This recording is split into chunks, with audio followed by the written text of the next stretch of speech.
Well, there's stats and then there's really, really, really crazy stats. And for our last speaker, we have in an Empire division an ROR of close to 58,000 customers that have bought from one of us on the team. Josh has probably under 300 of his list in New York State, but he had the second highest past customer business at the New York State Fair, second to only Liz. He sold $22,000 and some change last year to his past customers. So here to help us really zero in and maximize our lists, which are all bigger than that. Let's give it up to the man, the myth, the legend, Mr. Josh Mueller.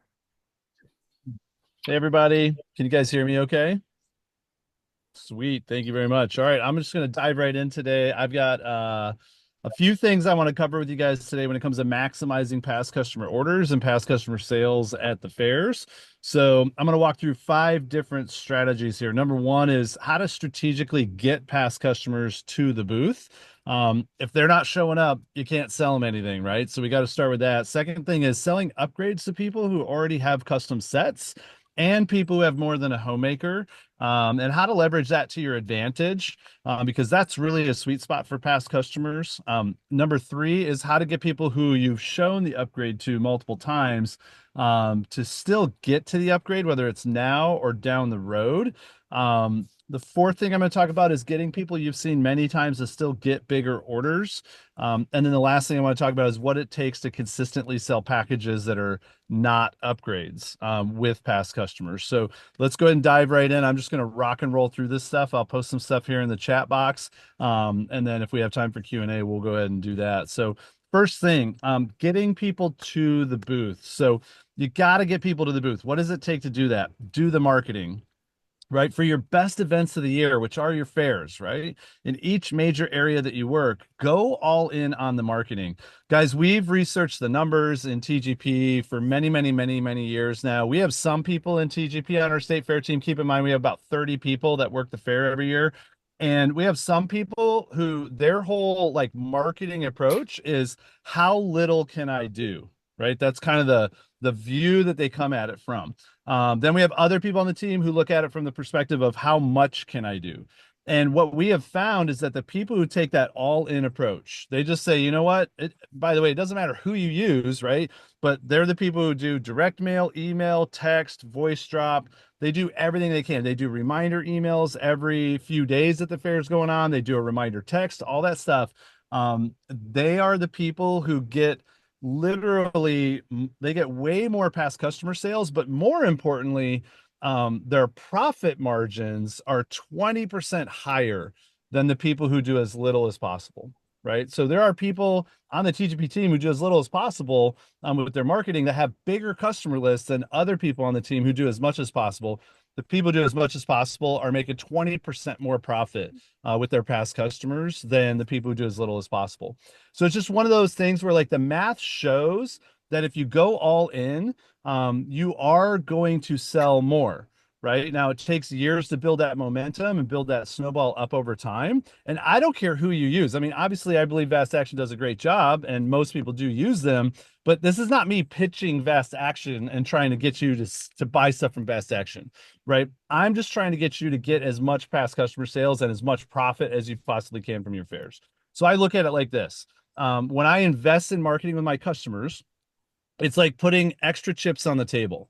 So my bet's already on the table by choosing to show up and work the fair. I'm already going to be there a certain number of days. I'm already spending a certain amount to be there. New York charges us a ton for the New York State Fair, so I'm already putting way more out than normal.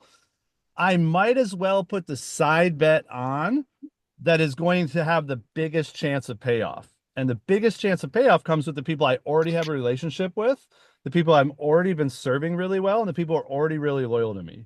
So those people are way more likely to come see me. Once they're there, they're way more likely to indicate and let me show them new stuff and help sell them some more. They're way more likely to bring me referrals, friends and family for them to see, send me referrals and all that sort of stuff. So do the marketing, go all in, use a multi-channel, multi-touch approach because that's what wins. Remember, having clients at the booth is always a win because they help you sell more. Even if like not just to them, but also to the new to you clients who need more than just your word as the salesperson. So there are oftentimes like I talk to people about it and they're like, "Yeah, but I just rather talk to new customers. I don't want my past customers taking up most of my time." Or I talk to people who say like, "Oh, my past customers, they don't have as big an average order as I have with new customers." And I've got an answer for that here in a minute, right? But what matters is that you really just need to get them there because we've all been in that situation where we're talking with the new customer, they're kind of hemming and hawing, they're on the fence, we're handling objections, we're trying to get the extra value and get them excited, like ask the tie down questions, the confirmation questions, all that sort of stuff. And then all of a sudden, a past customer walks up and they're like, "Oh man, I have this and it's amazing. And Liz's been taking care of me for years, and everything she says is true. And yeah, they're expensive, but they're totally worth it. They're sharp, and she'll sharpen them for free." And la da da da. And within 30 seconds, they go from being somebody who's been resisting you for 10 minutes to, "All right, let's just go ahead and do it." Right. So when we have past customers around the booth, it just creates an energy, a buzz, and it makes it easier to sell to even the new customers, and it shortens that sales cycle, right? It gets you done a lot faster. Um, Other thing I do when it comes to getting people to the booth, double down and invest in tickets for your best, most loyal clients. So people who spend the most with me, people who place the most orders, so they have a high order count over time. They have the highest average CPO over time. Business clients, realtor clients, people that have big wish lists on file, and even pick a handful of future customer list clients to invite in to see you, right? Um, Guys, tickets pay off dividends. This is like the extra bet that I put on the table. It's like there's no better past customer to get in front of me than the ones who are the most qualified. So, yeah, I'll spend the extra 10 or 20 bucks it costs me to buy a couple of tickets and mail it out to them with a handwritten thank you card inviting them into the fair. It just makes sense. So, half more than half of my past customer sales last year came from people that I sent tickets to. So, I don't know, I sent out 150 tickets, maybe 200 tickets. I don't know what that cost me, an extra 600, maybe $1,000 with mail and labor and all that sort of stuff. And I sold 11,000. So I profited $4,500 just by investing in the tickets for my clients. Did everybody use them? No. Did everybody show up? No. Did some people probably come to the fair and never even stop by and say hi? Yes, but it doesn't matter. I made money, right? So if I can make $1 profit, it's worth it to me. So, always send two tickets. And for your very best clients who come with family and friends, send more than two tickets. Even better, ask them how many they want.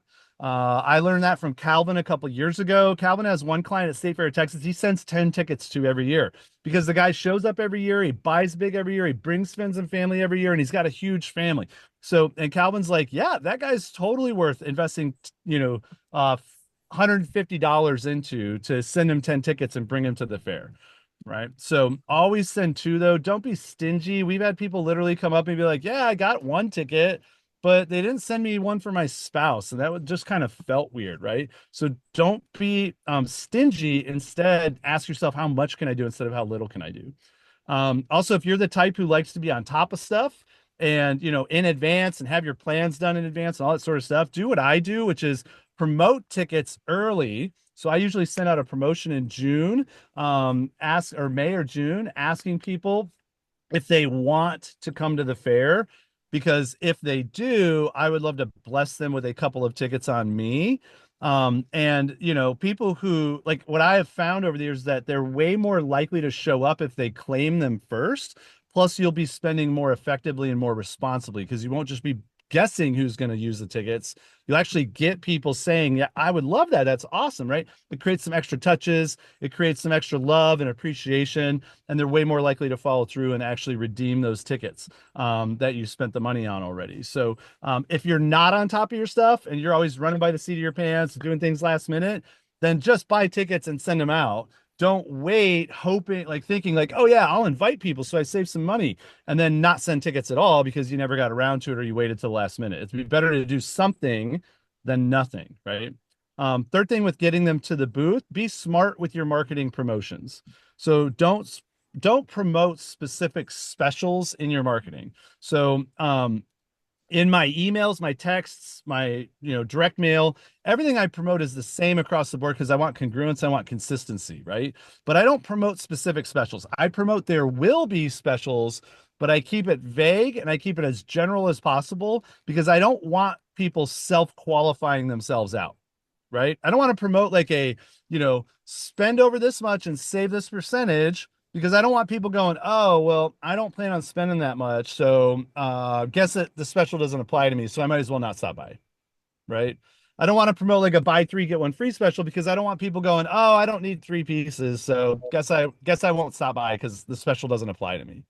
Right. I don't want customers qualifying themselves out. I want customers I want customers just come see me. Right. So think about it like this. The goal of the marketing should not be for it to qualify people and create the sales for you. The goal of the marketing should be to drive traffic to the booth. It's your job to qualify people and create the sales once they're in front of you. So instead of your marketing promoting specific specials, have your marketing give them a reason to come say hello, whether they buy or not. No purchase necessary. That's why I always do the drawing promo. And guys, I've got customers who say to me every year, like, oh, but I never win the drawing, Josh. I'm like, hey, you'll never win if you never enter, right? So you might as well come by, say hi, at least get your name in the drawing.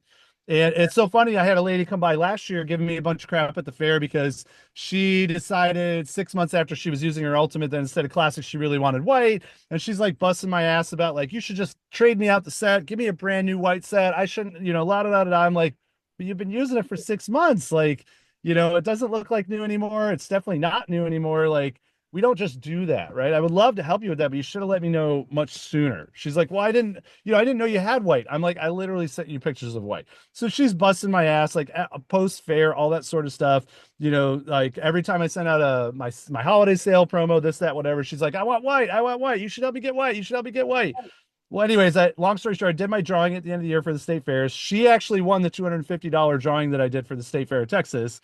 And it's so funny because when I sent her that, information, let her know she won, she's like, oh, wow, I was so mean and so rude to you about my set and the white. And now you're giving me $250 worth of Cutco. Like, I'm so grateful. And she's already sent me 2 referrals since then. She bought 3 pocket knives to give away as gifts. She engraved those pocket knives. So, it all ended up working out and she's a happy client now. But you never know who's going to win the drawing and you never know like how excited they're going to get about it. Guys, I have customers who won drawings 10 years ago that still talk about it to this day and still bring friends and family to see me at the booth every year because of it. Like they still bring it up. They're like, oh yeah, you gave me free stuff, right? Also in your marketing, tell them to send you referrals as well. So customers won't send you referrals if you don't invite them to do so. So your marketing should promote a drawing to get them to come by the booth, no purchase necessary. Promote that you have specials. Promote that that they can come by and get info on sharpening. Come by to just say hi and catch up. That gives a personal touch, a family feeling to your marketing. They can come by and check out what's new, and they should send you referrals as well or bring referrals to you. That's the general gist of how I write my marketing. Let's talk about upgrades. Second thing I want to get into today. So I'm going to walk you through my step-by-step process for how I sell upgrades consistently to my past customers. So number one, most important thing is talk about upgrades when you sold them the last time.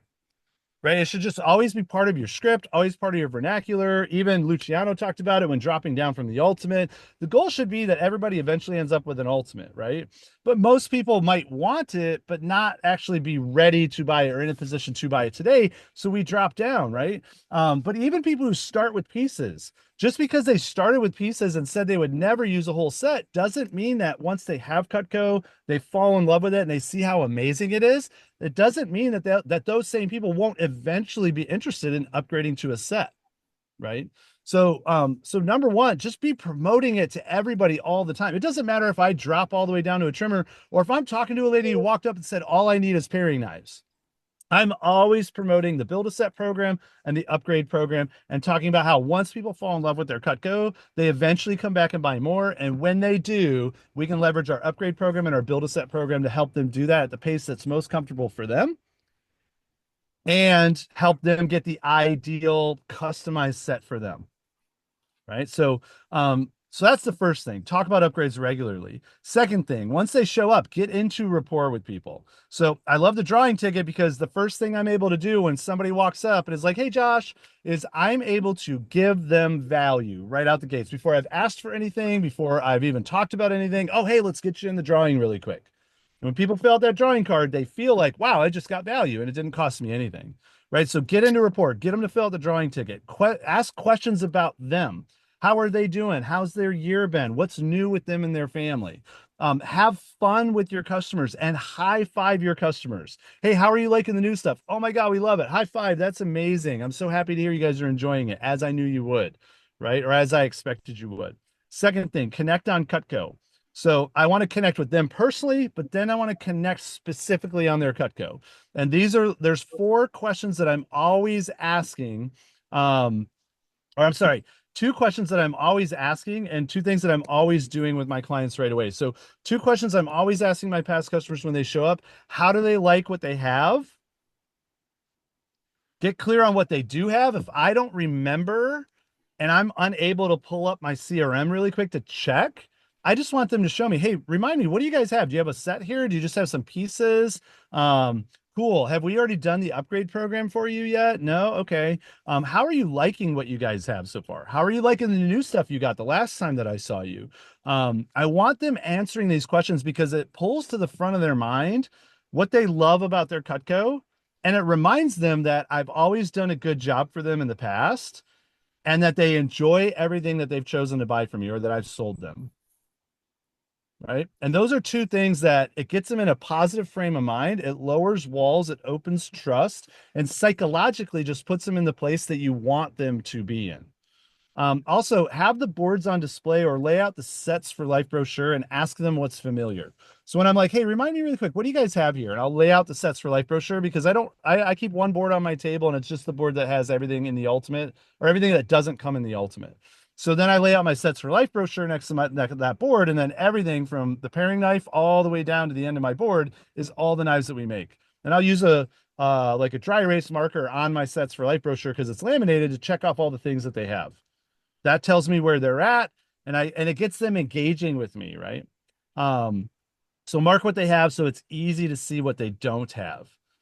And then once you've done that, now you've got information to inform your upgrade process, right? So the third thing that I do is after that, I start to generate interest and need and desire. So I love to ask the question like, hey, have you seen what's new lately? No.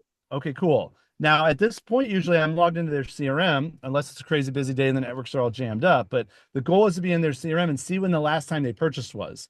When I'm able to see when the last time they purchased was, I'm also able to immediately know what are all the new things that have come out since then that they haven't seen yet. So I want to start with new stuff, fresh stuff, stuff that's new to them, right? If they're asking me what's new, I love to say to them like, oh, well, anything you don't have yet is new. Power pause. And then I say to you, and then they kind of giggle at that. So, oh, Aaron, yeah, anything you don't have yet is new to you.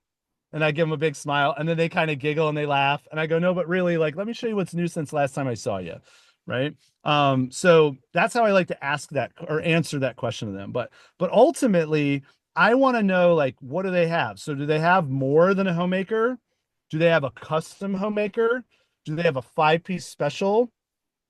Whatever they have, I want to ask, like, where do they keep it all? Are they keeping it in a tray in the drawer? Are they keeping it in a block on the countertop? Do they have extra pieces? Are they doubling things up in their block? Are they keeping some in the drawer and some in the block and some on the wall? And I also want to know, are there any in their set that they don't use? So as we're going through like what they have, all that sort of stuff, like, oh, cool. Like, hey, I noticed that you have like the starter set. I remember you buying that from me with the 6 steak knives in the bottom and 1 hole in the middle. Yeah. Okay. And then you've got a few extra pieces over the years. So like, where are you keeping those extras? Great. And is there anything in the set that you're really not using at all? You'll be amazed how many people have bought extra knives outside their set. that aren't using those new knives, even though they're like the best, most popular knives, because they're in the drawer and they're tucked away. I want to bring those things up and talk about those things because all of this information is starting to generate problems, struggles, and challenges for me that the upgrade program I'm going to be able to position as the perfect solution for those things. Right. So once I have all that information, now I'm going to ask, like, have they heard about the upgrade program that we designed specifically for people like them? So whether they have a starter set or they just have some pieces or they've got, a set plus some extra pieces or whatever, the upgrade program was designed specifically for them. I want to find out, have they heard about it? It's a question, not a statement. Hey, I'm just curious. Like, have you guys heard about the upgrade program that we designed specifically for people like you guys? No? Oh, okay. And then this is what I say to introduce it. It's actually very common that people start with a set and fall in love with it. They add on a few pieces, they love those. They add on a few more, and then now they have a block plus some in the drawer, then some, then some in this drawer, some in that drawer, and some on the wall in a tray. And they're like, man, what do I do now? So we came out with our upgrade program.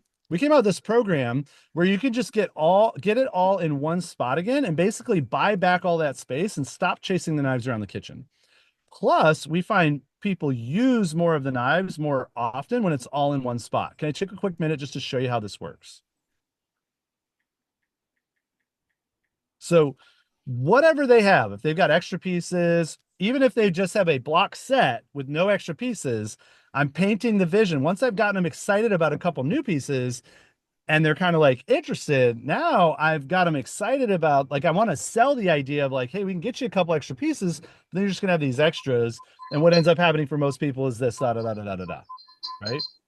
So then I want to sell the upgrade concept. So this is where the upgrade brochure comes out. Basically, just show the brochure, the cover of the brochure, briefly explain the upgrade and how it usually they just pay the difference for the set. But if they already have some of the upgrade pieces, I say usually people just have the set, which is why the upgrade normally has all of these. But you guys have it made because you already have some of these two, right?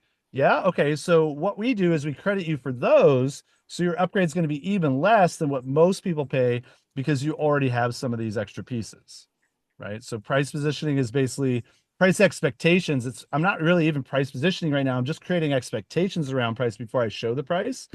And it's basically like, yeah, if you already have some extra pieces, like a set plus some extras, you would normally have to get all of these to do your upgrade, but you already have some of these. So we're going to give you credit on those as well. So your upgrade is going to be even less.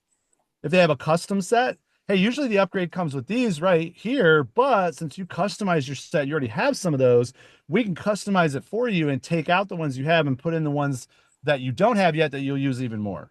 And usually it could cost us extra to break it up like that and customize it, but I'm just going to cover that cost for you if there's any extras for customization, since you're shopping here at the fair with me and helping us towards our big goal.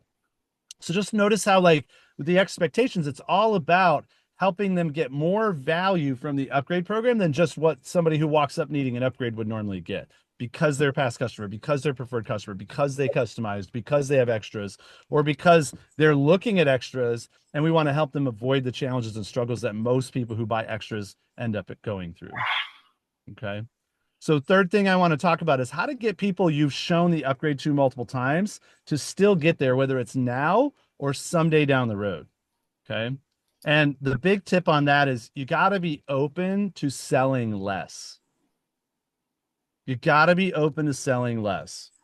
So I see people all the time who like talk to a customer who has an ultimate already and they want to sell them the super fan set. And the customer's kind of like, okay, cool, but like I really don't need that many knives, right? And I don't think I'd ever need two blocks on my counter. They have all these like all this resistance to the idea, right? What's funny, guys, is I sell super fan upgrades all the time.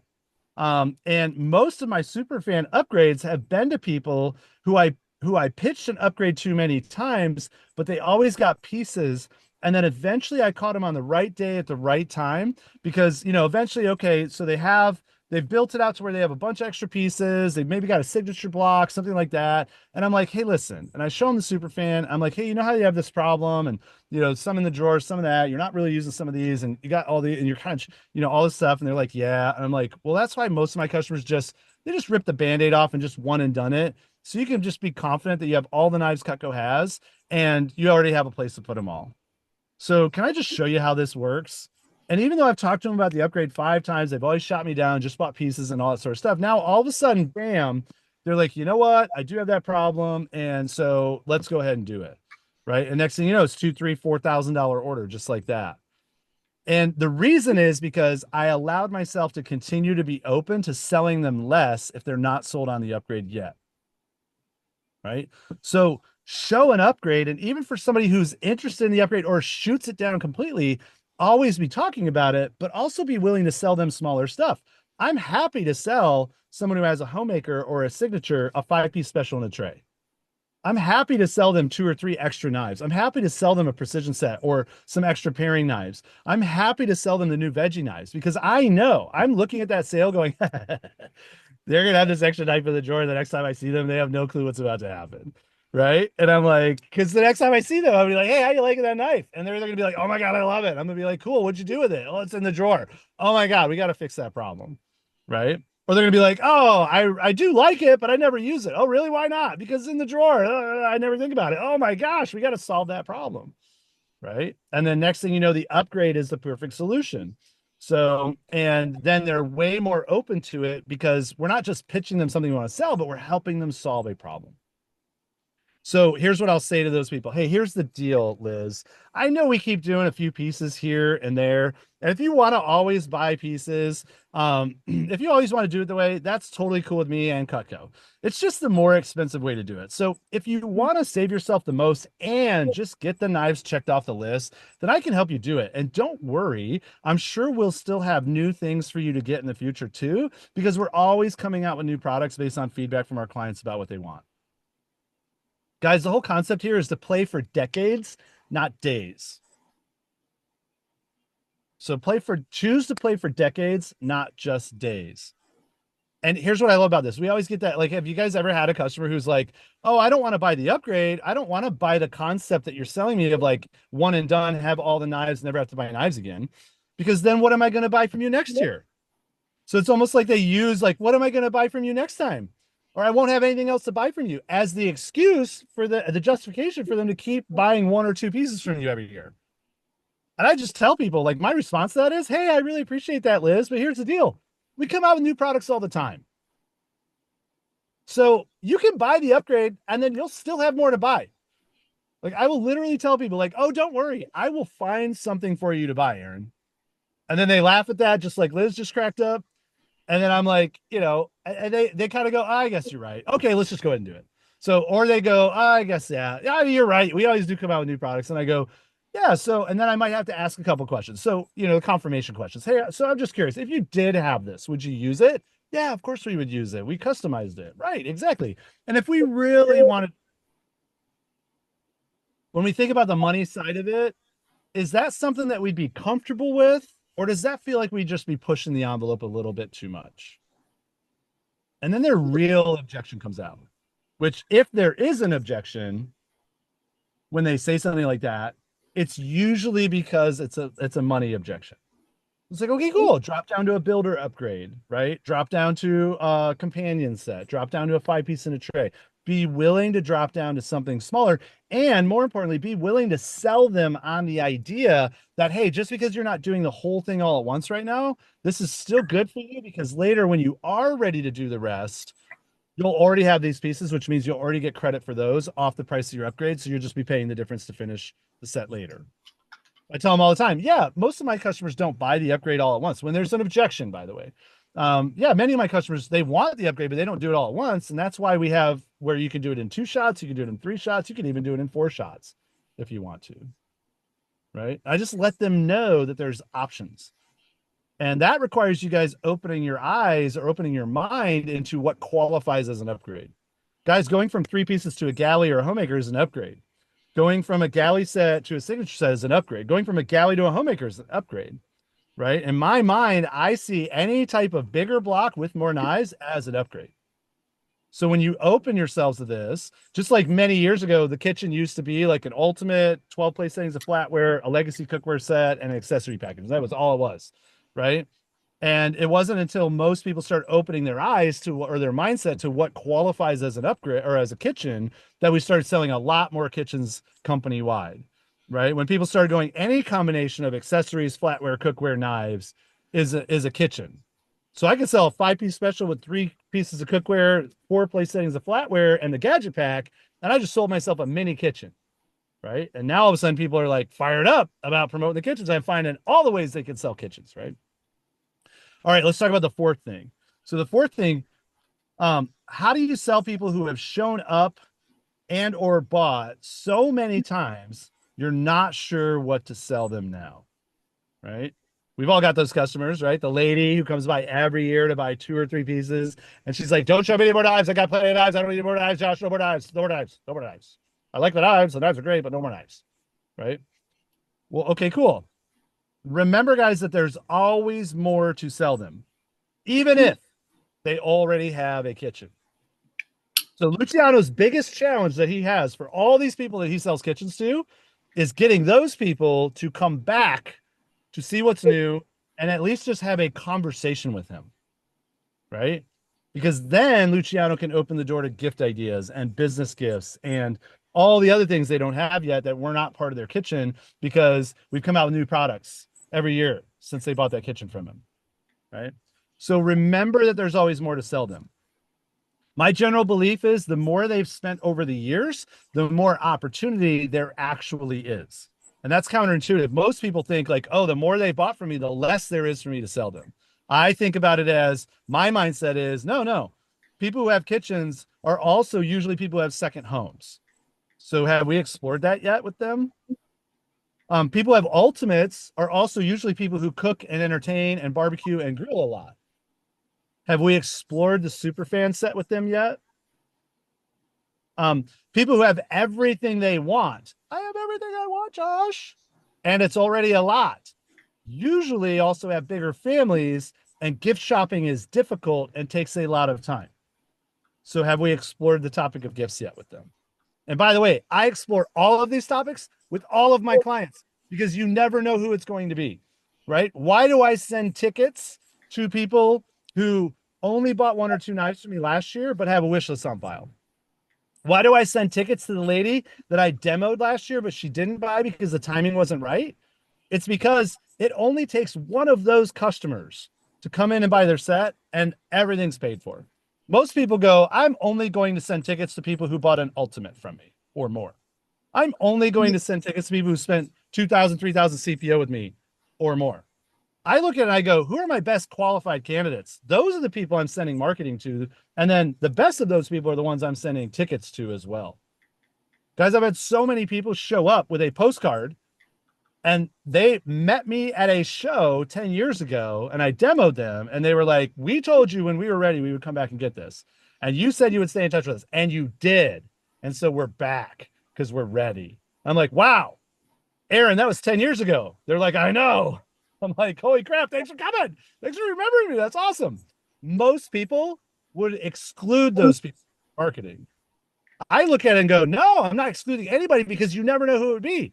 One of my biggest orders of my career came from a lady who bought a sharpener from me that she gifted to her parents who don't even own Cutco. They just needed a good knife sharpener. And then when the day came where she knew her husband needed new knives because he was complaining about them, she was like, well, there's only one guy I know who sells knives who stays in touch with me, so I might as well call him first. And literally she called me and was like, hey, so my husband's saying he needs new knives. I know I've never bought any knives from you. I only bought that sharpener one time for my parents as a Christmas gift like 8 years ago. So do you think Cutco would be a good thing for me to get him as a gift? And I was like, Sally, I think that's the dumbest idea in the world. And she was like, really? And I was like, no, I'm joking. You called the right person. And she's like, oh, okay. And then she bought a signature with steaks. And then she's bought multiple times since then, referred me multiple people since then. Like, she's amazing. But that's a person that most people would have excluded from their marketing. And I've got literally 1,000 stories like that, guys, that I could share with you. So just trust me when I say, don't judge people. Don't qualify them out. If they've already done business with you, they've already met with you, you're staying in touch with them, you might as well double down on that investment and try to get them into the fair, because people surprise me all the time. Also, when it comes to selling more to people you've already shown multiple times, remember your disciplines. So every package, every client, every time, no matter what. I don't care if you're the old lady buying the 4-inch paring knife from me and you're telling me not to show you anything else. When that quad fold comes out, every package, every client, every time, no matter what. I know you hear it all the time, but are you actually doing it with every client? Also, ask quality questions that help uncover their struggles, challenges, and needs. Hey, do you ever have this happen? Do you ever feel this like? Do you ever experience this struggle, this challenge? Do you ever feel like you wish blank? Like, do you ever get sick of buying like the gadgets over and over and over again? Are you like most of my clients who kind of $10 themselves to death their whole lives with ice cream scoops and pizza cutters and can openers and peelers and cutting boards and all that kind of stuff? Yeah. Okay, great. Here's why our accessory package is the next thing I would suggest for you. Right? Use suggestion and use the bandwagon effect to your advantage. What do I mean by that? Well, the bandwagon effect is, most people are doing this, right? So here's an example of the bandwagon effect. Hey, I love that you already have the full complete set. My clients who have the complete set like you usually add on the cookware next because the cookware is our best product. It's been around longer than the knives. And it's the only product we make that can actually change the quality of the food that you eat every day for the better. So it's our most important product that we make. Bandwagon effect. Most of my customers who do blank also like to do blank. Oh, I've had so many people tell me the same thing. Can I show you really quick what most of my clients in the same situation as you like to do? Right? People like to do what most other people are doing. They don't like to be the first. They don't like to be the last. So, guys, you can do this with family gifts, pitching cookware. I have so many clients that I've pitched the cookware to many times that eventually it becomes their idea to get it. And when it's their idea to get the pots and pans, when it's their idea to get the flatware, when it's their idea to buy sets for the kids for their weddings or their homes or for Christmas or just because, you're way more likely to sell it to them. But if you don't show every package to every client every time, you actually never end up having those opportunities. Hey, Leslie, can you mute yourself out? Because we keep hearing your notifications. It'd be really great. Thank you. So, and then also just remember that some people just aren't going to buy anymore, or maybe they will, but it'll be because they decided they're going to, not because you sold them. So it won't be easy to tell who those people are. It may actually take many, many years of seeing the same person to identify, like, oh, this person is not somebody I could sell stuff to. I just have to help them out when they're ready to buy. So with those people, you got to take good notes. You got to remember those clients over the years. And when they show up, get them into the drawing, ask some connection questions to show them that you still have a personal relationship. You still care about that with them. And then get into qualifying questions quickly and then move on and don't go down the rabbit hole. Right. So there are specific customers that when they show up every year at my fairs that I've been working for 20 years now, I know like, oh, okay, you are a time waster. Right. And the worst place that we can all find ourselves, and we've all found ourselves in this place, is, oh, I'm pitching and I'm like working with a past customer. I'm doing my best. I'm trying really hard, but they just wasted my time. It ended up being a dead end. Right. And I hate that I did that. Right. But again, these customers take years to identify. But once you've identified them, if you take good notes and you remember who those customers are and you review your customer list before you work your biggest event where all those customers come to, well, then you could be aware of those people when they show up. With those people, it's like, hey, Aaron, how you doing? Let's get you in the drawing. Awesome. How's your year been? How's the family? What's new? Great. How's all your Cutco doing? Is there anything that needs any service? Nope, you're good. Okay, cool. Hey, I'm just curious. Like, I've got some new products out I could show you while you're here. But if you know for sure there's nothing that you're wanting, just let me know now because I don't want to waste your time while you're here. Is there anything that I can be doing to be of service for you? Are you needing any gifts? Are we wanting to look at what's new and add to the collection? I just get into a little bit more direct qualifying questions with those people. So I don't end up down the rabbit hole for 20 minutes or 15 minutes or 10 minutes even. And I can keep myself open for that next person. And by the way, I will keep Aaron at the booth, continue to talk with them. But the moment somebody else walks up is the moment that I'll be like, hey, Aaron, thanks so much for stopping by. It was great seeing you. I'm going to go help these guys out. I'll talk to you soon. Right.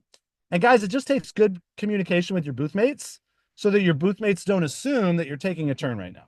If it's not going to be a turn, let your booth mates know, hey, just so you know, these guys are just here wasting time. it's not a turn. Okay, cool. Great. You're up next. Right. Calvin and I communicate really well in the booth together. All right. Let's wrap this up with selling packages other than upgrades. So, critical skill set. Again, every package, every client, every time. So often people buy cookware, flatware, the family program, not because you show it to them once and it's the perfect thing. Sure, that does happen sometimes, but more often than not, it's because you've shown it to them multiple times over the years and eventually it becomes their idea to come and get it. If you never give up and you always talk about it, with the one exception that they're the random person here and there who has told you explicitly, there is no chance in hell, Josh, that I'm going to buy that package or that program from you. I will never buy Cookware for my kids because I hate them. I will never buy cookware from you because I have Salad Master, love it, and don't need any more. Then eventually, like those are the exceptions, right? But like everybody else, if you're disciplined about it, eventually becomes their idea to come and get it, then eventually you will wear those people down because you never gave up. Also, remember the power of personal and third party stories. Share the experiences of your clients. Do you have multiple client stories for every package that we sell? If not, then it's time to get out and service your customers. Go do a service call, get them into a service event, do all of it, and start collecting those stories. Journal those stories, right?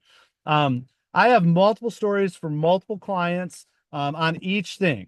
So I want to start, like, I journal those stories to remember them, discover the value points in them, and then archive those stories and begin using those client stories so you can utilize the bandwagon effect to help your clients feel like everybody's doing it, to help illustrate, like, oh yeah, I had a customer who had that same issue with their nonstick pans, and then she got our pans, and she had that same concern. She was worried about blah blah blah, but then we taught her this, this, and this, and now she sent me a testimonial saying how much she loves it, how awesome it is, la da da da da, right? And she'll never go back to anything else.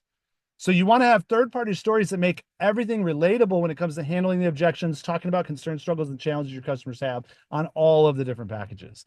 Flatware, cookware, gifting, business gifts, accessories, the knives, the upgrade, all that stuff, right?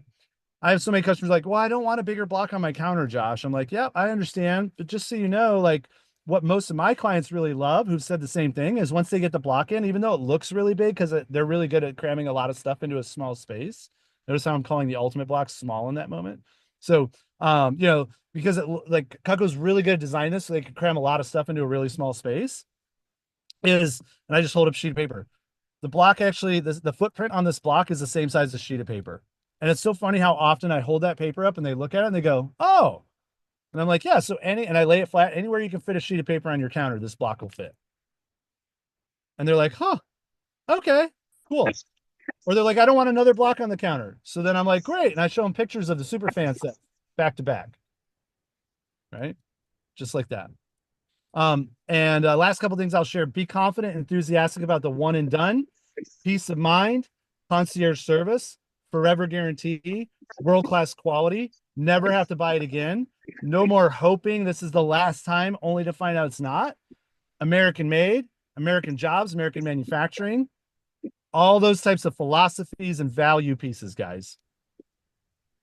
When you're confident, it's bulletproof, and you're sharing them often with every client, they're way more likely to buy into these ideas and want to buy more.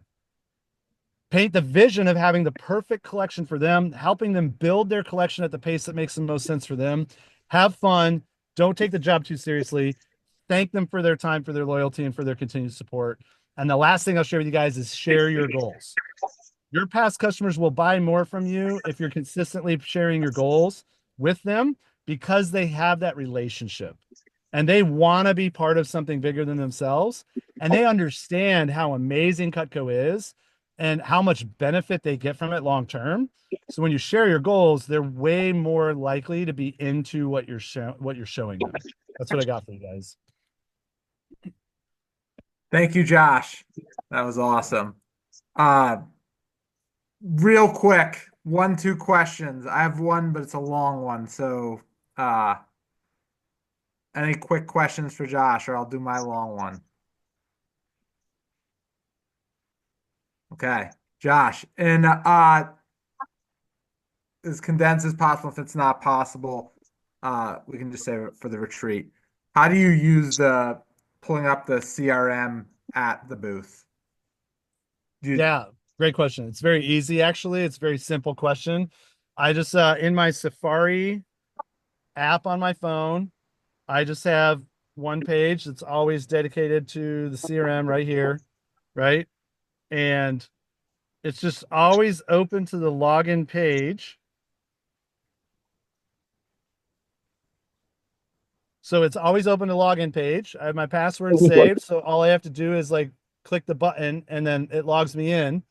And then once I'm logged in, all I have to do is take their drawing ticket that they just finished filling out and type their name into the quick search function. This little box right here in the top corner okay, where it says enter keywords, right? I just type their name in there and hit enter, and then it pulls up their account just like that. cool.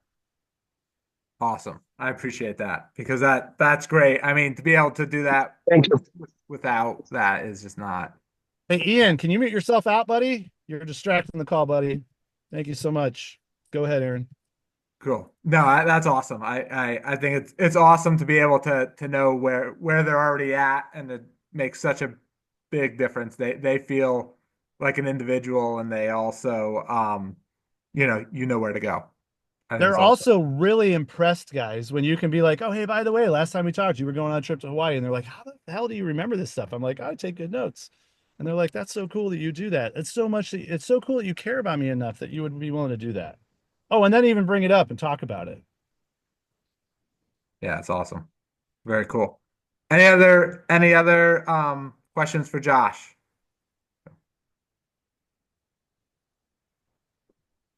Okay, well, guys, like Bert said at the start the call, if you have 6 hours to cut down a tree, spend 4 hours sharpening your axe.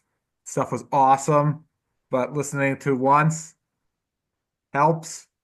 How many times are you gonna put into practice so when it comes time to play, we're ready to go with this? I appreciate you guys. I look forward to talking to you guys in a few weeks and enjoy.